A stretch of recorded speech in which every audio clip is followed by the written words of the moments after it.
When people think of Aphrodite, they usually picture the safest version of her.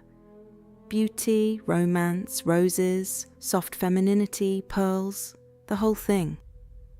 She gets turned into this polished symbol of love and prettiness, all golden light and gentle allure.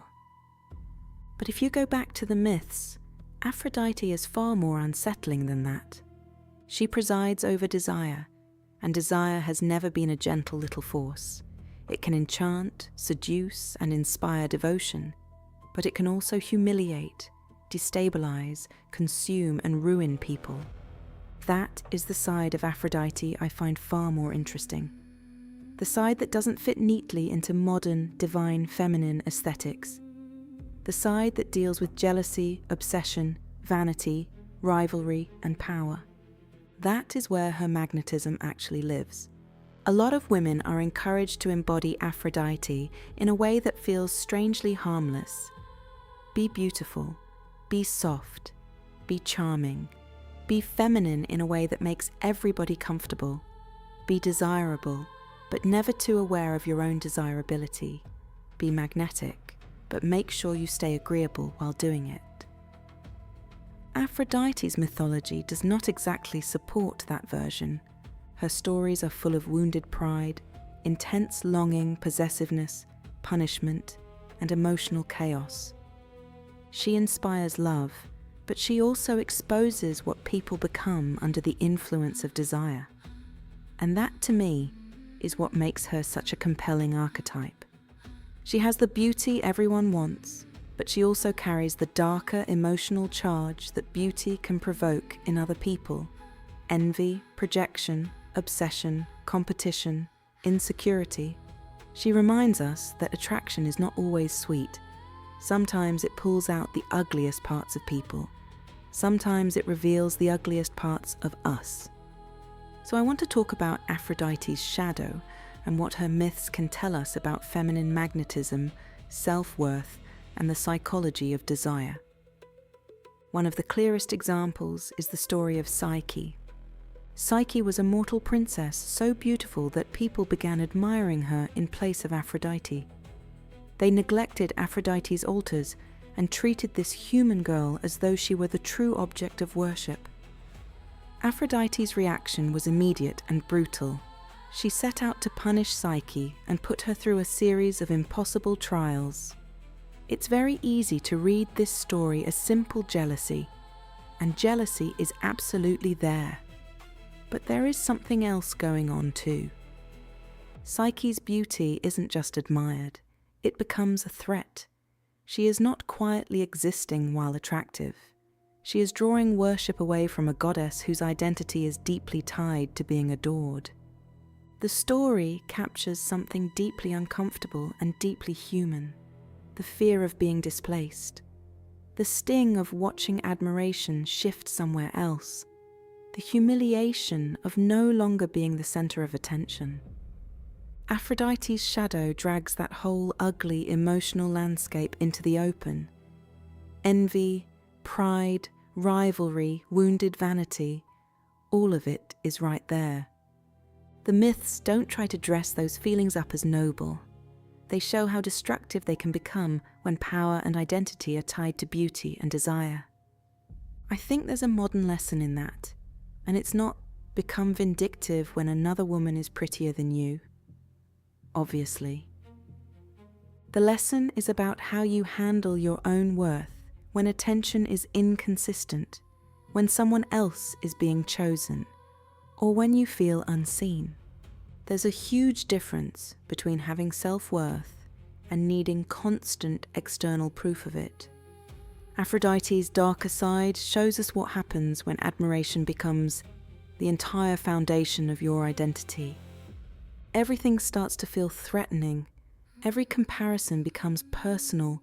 Every shift in attention feels like an attack. And if you're not careful, you end up reacting from wounded ego instead of self-possession. That's where I think the healthier lesson lies. Real magnetism is not about being worshipped every second of the day. It is about remaining rooted in your own value even when you are not being chosen, praised or validated in the way you want. It's knowing when to withdraw your energy from people who do not value it, without scrambling to prove yourself first. Another myth that says a lot about Aphrodite's shadow is the tragedy of Hippolytus. Hippolytus was devoted to Artemis and openly rejected Aphrodite. He had no interest in romance, no respect for desire, and a very obvious contempt for everything Aphrodite represented. He wanted purity, self-control, and distance from the messy world of attraction. Aphrodite responded by setting in motion the obsession of his stepmother Phaedra, who became consumed with forbidden desire for him. The whole story collapses into shame, accusation, and death. What makes that myth so fascinating is the psychological idea underneath it. Hippolytus tries to stand outside desire altogether. He treats it as something beneath him, something dirty, something he can simply reject through moral superiority. Aphrodite's revenge feels like a brutal warning about repression. You can deny desire, shame it, try to banish it from your identity, but that does not mean it disappears. It just goes underground, and once it's underground, it tends to come back in stranger and more destructive forms. I think a lot of people do this in modern life, just in less dramatic ways and with fewer fatal chariot accidents. People try to present themselves as completely detached. They suppress need, vulnerability, sexuality, longing, vanity, ambition, anything that feels too messy, too human, or too exposing. They become cool, controlled, unreadable. They want to seem above wanting anything too much, above needing anyone, above the whole embarrassing business of desire. But there is something lifeless about that kind of perfection. It doesn't feel magnetic. It feels defended. Aphrodite's mythology points toward a different kind of power, one that comes from being honest about your desires rather than pretending you don't have them. Honest about wanting beauty, wanting devotion, wanting admiration, wanting romance, wanting to feel unforgettable. You do not have to be ruled by those things. You do not have to become reckless or obsessive. But there is a huge difference between having desires and being ashamed of them.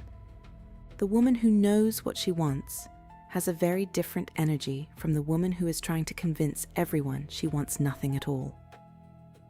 There is another part of Aphrodite's archetype that matters here, and it has to do with mystery, anticipation, and the tension that keeps desire alive.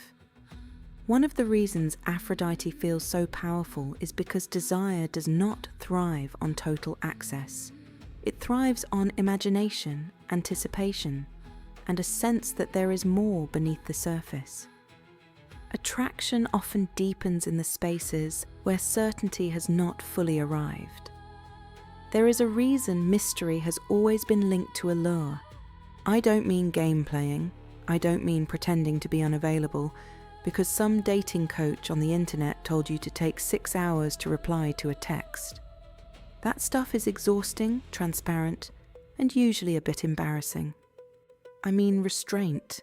I mean not rushing to explain everything about yourself, not pouring out your entire inner world to someone who has done absolutely nothing to earn that level of access, not scrambling to fill every silence, soften every edge, or make yourself instantly knowable because you're afraid of being misunderstood. Some of the strongest presence a woman can have comes from being warm without being over-eager, open without overexposing herself, self-aware without performing for approval. There is something deeply magnetic about a woman who does not hand herself over at a discount. She can be beautiful and fully aware of it. She can be kind without becoming porous. She can be romantic without becoming naive.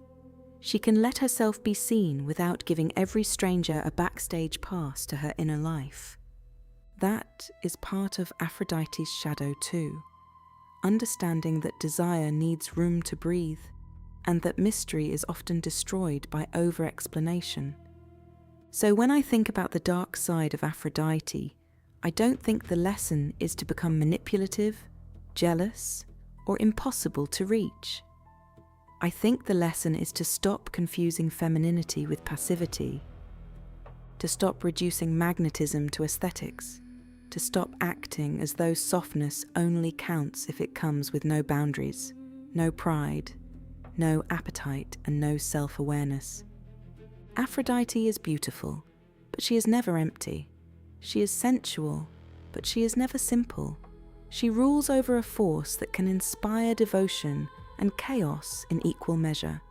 Her mythology reminds us that attraction can stir up insecurity, rivalry, and obsession just as easily as it can stir up love. It also reminds us that there is no power in pretending you are above being human. To embody Aphrodite fully, I think you need both sides of her, the beauty and the bite, the softness and the standards, the warmth and the mystery, the desire and the self-respect. You can be elegant, sensual, radiant, and charming. You can enjoy beauty, attention, and romance. You can want to be adored. There is nothing shameful about that. But you also need a solid sense of self underneath it all, because beauty without self-possession is fragile. It bends too easily. It starts performing for scraps. It forgets its own value the moment the room gets quiet. Aphrodite never belonged to that kind of softness. She belongs to the kind that knows exactly what it is worth. If you enjoyed this video, let me know in the comments which side of Aphrodite you find more fascinating, her beauty or her shadow. Take care, and I'll see you in the next video.